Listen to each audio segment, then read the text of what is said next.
Je me préoccupais de récupérer mon stylo qui est tombé par terre. Ah oui, Ne m'écoutez pas, je me disais aussi. On a un incident stylo, il est juste en dessous de votre siège. Si vous Oui, où ça? Ouais. Je le vois pas. Ah oui, d'accord.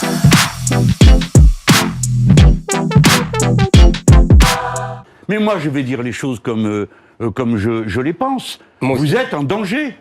À mes yeux, vous êtes en danger pour notre pays. Vous avez une vision rabougrie de la France. Vous êtes un raciste. Vous avez été condamné pour ça. Vous êtes un homme qui professait une vision de la virilité extrêmement curieuse, extrêmement violente. Vous estimez que je contamine le débat public. C'est-à-dire que je suis comme un virus qui contamine. C'est votre conception de la démocratie, mais ça ne m'étonne pas parce que dans votre camp, depuis 2 siècles, on ne débat pas, on guillotine.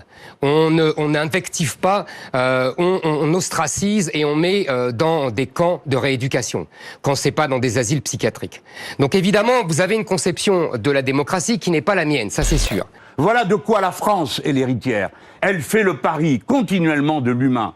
Monsieur Zemmour, nous serons nombreux à ne pas vous laisser faire. Vous ne chasserez pas les musulmans. Vous ne les obligerez pas à choisir entre l'islam et la France, pas plus que la génération précédente des hommes comme moi n'a admis qu'on demande aux juifs de choisir entre leur religion et la France. L'assimilation, ça veut dire faire sienne l'histoire de France, la culture française, les mœurs françaises. Ça veut dire devenir français, s'habiller comme les Français, donner un prénom français à ses enfants. L'islam est une religion politique par essence. Vous le savez très bien, et vous l'aimez, la devise française, c'est liberté, égalité, fraternité. L'islam, c'est soumission. Islam veut dire soumission. Égalité. L'islam, c'est une triple inégalité entre les hommes et les femmes, entre les hommes libres et les esclaves, entre les fidèles et les infidèles. Fraternité. L'islam, c'est la fraternité dans l'Oumma, c'est-à-dire la communauté des croyants, la nation islamique. Vous avez une vision de l'islam qui est assez presque, il me fait sourire parce que visiblement vous n'y connaissez rien. Ben voyons. Non, vous n'y connaissez rien. Ben voyons. Toutes les religions, et par exemple la Bible, est une religion qui est d'une incroyable prescription, surtout sur la manière de manger, sur la manière de faire. Mais qui je n'ai donne pas des dit le consignes. contraire. Alors je ne dis pas qu'il n'y ait pas de violence, il y en a.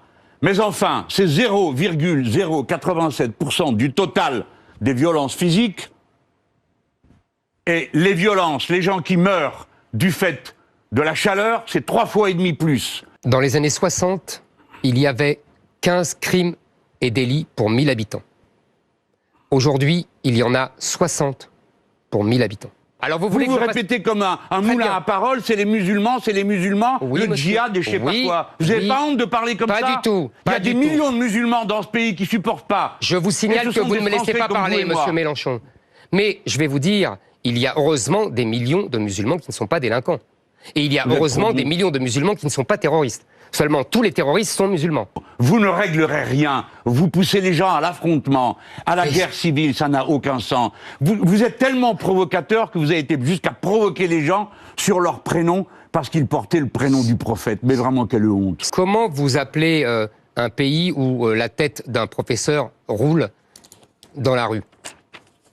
Moi, j'appelle ça un pays en guerre civile. Comment vous appelez un pays où on tue une pauvre policière, on l'égorge, mais on n'ose pas dire qu'on l'égorge? Moi, j'appelle ça la guerre civile. Moi, j'étais condamné parce que je défendais une certaine idée de la France et qu'on ne supporte Mais quelle plus idée? cette- Ça suffit maintenant. Mais oui. Écoutez, le Zemmouristan, ça existe. D'accord? C'est pas mal. Ça existe. Oui, oui, ça existe. Un pays où les femmes sont rabaissées, un pays où il y a la peine de mort qui vous plaît, un pays où les homosexuels sont punis, et un pays où on n'adhère voulez pas à parler la Convention internationale. Là, vous sur décrivez les réfugiés, banlieues islamisées, ça monsieur s'appelle Mélenchon. L'Arabie Saoudite. Oui, ça s'appelle Eh ben, aussi les là, banlieues non, mais islamiques. c'est les inégalités se creusent entre ceux qui ont le plus et un ruissellement vers le haut est organisé. C'est le moment d'organiser un partage, une répartition. Comment la faire? D'abord, en augmentant les moyens de vivre, donc le salaire. Quand on augmente le SMIC, on augmente mécaniquement et assez rapidement tous les autres salaires. Monsieur Mélenchon dit les inégalités se sont accrues. Se sont accrues dans le monde. Vous avez raison, monsieur Mélenchon, aux États-Unis, en Angleterre. Mais en France, quand on vient calculer après la redistribution, après les charges sociales, après les impôts, après la redistribution de toutes les aides, on n'est que 1 à 3 entre les revenus les plus élevés et les revenus les plus bas. Nous avons de plus en plus de prestations sociales qui ne dépendent pas du travail, mais qui dépendent de l'assistanat. Et deuxièmement, nous sommes sortis d'un modèle de solidarité nationale, je dis bien nationale, à un modèle de solidarité universelle. Nous ouvrons nos hôpitaux, nous ouvrons notre sécurité sociale au monde entier qui vient se faire soigner ici, qui vient toucher des allocations familiales, etc. Et vous savez combien est évaluée notre dépense sociale, monsieur Mélenchon ? C'est horrible. 750 milliards d'euros. Vous savez, ça représente 30% du PIB. Il faudrait que la solidarité nationale soit de nouveau nationale et que nous ne donnions plus les allocations logement, les allocations familiales, le RSA aux étrangers. Nous devons le limiter aux Français. Je suis partisan d'installer un protectionnisme écologique, c'est-à-dire qui va dire tout ce qui est produit dans des conditions inacceptables par la France. Par exemple, des produits pourris au glyphosate. Ça ne rentre plus en France et donc les paysans français sont appelés à produire en remplacement ce qui rentre. L'écologie a été prise en otage par l'extrême gauche. C'est ça que je voulais dire. Par qui ? Par l'extrême gauche. Par les Verts. Les Verts, c'est l'extrême gauche. Bon. Et ils ont, on le voit avec Sandrine Rousseau, on le voit bien. Il y a une centrale nucléaire, où est-elle ? En amont de Paris, du fleuve, la Seine. C'est la centrale de nos gens. Si un jour il y avait un problème, parce que les autres disaient il n'y aura jamais de problème, eh bien ce jour-là, qu'est-ce que vous avez prévu, grand cerveau, pour faire face à cette situation, à déplacer 12 millions de personnes qui sont dans la région Île-de-France ? Quand on réduira la part du nucléaire à 50% du mix électrique, on doit, selon une étude du ministère de l'écologie lui-même, créer 20 centrales à gaz. Et donc, ça augmentera la production de CO2. Souvent, les puissants croient que quand il y a une catastrophe, il faut envoyer l'armée, la police pour tout contrôler. Non, les gens se serrent les coudes. Il nous faut donc une société d'entraide. Et dans cette société d'entraide, il ne y a pas y avoir de discrimination. Il ne doit pas y avoir d'a priori. Il ne doit pas y avoir de racisme.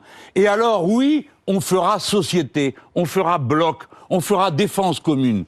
À l'heure des causes communes, pas de division ethnique, pas de division religieuse. Oui, du débat, oui, de la contradiction. Et pour ça, des institutions qui permettent cette contradiction. Si on continue comme cela, la France, en 2050, sera un Liban en grand. C'est-à-dire, tout simplement, un pays où il y aura à peu près des communautés qui, comme l'a dit l'ancien ministre de l'Intérieur, M. Collomb, étaient côte à côte et seront face à face. Il y aura plus de pauvreté, plus de misère et surtout plus de désordre, plus de violence, comme ce qui se passe actuellement.